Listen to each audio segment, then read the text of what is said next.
महाराष्ट्रातील मुख्य सणापैकी गौरी पूजन हा एक सर्वत्र केला जाणारा उत्सव आहे। सगळीकडे गणेश उत्सवाची धामधूम असतानाच घरोघरी गौरीचे आगमन होते। दरवर्षी भाद्रपद महिन्याच्या शुक्ल पक्षाच्या अष्टमी तिथीला ज्येष्ठा गौरी पूजन करण्याची परंपरा आहे। महाराष्ट्रातील मुख्य सणापैकी हा एक सण आहे। स्त्रिया अखंड सौभाग्य मिळवण्यासाठी हे व्रत करत असतात।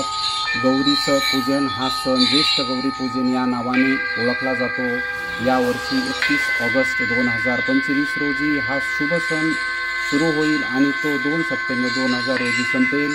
सोमवारी 1 सप्टेंबर 2025 रोजी ज्येष्ठ नक्षत्रावर गौरी पूजन करावे।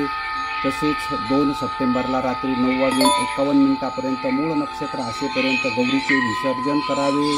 ज्येष्ठ गौरी पूजन माता गौरीला शुद्ध पाण्याने आंघोळ घालून स्वच्छ टॉवेल कपड्याने पुसून त्यावर गौरी विराजमान कराव्यात। त्यानंतर गौरीला साडी नेसवून सोहळा अलंकार केले जातात।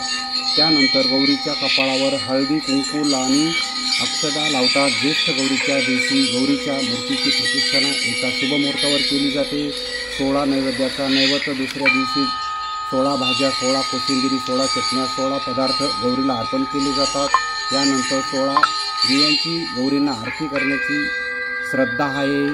सोन्या मोत्याच्या पावली आली अंगणी गौराई, पंचपक्वांना झिम्माफुगडी करून पूजा आरतीची घाई। ज्येष्ठ गौरी पूजनाच्या सर्वांना हार्दिक शुभेच्छा।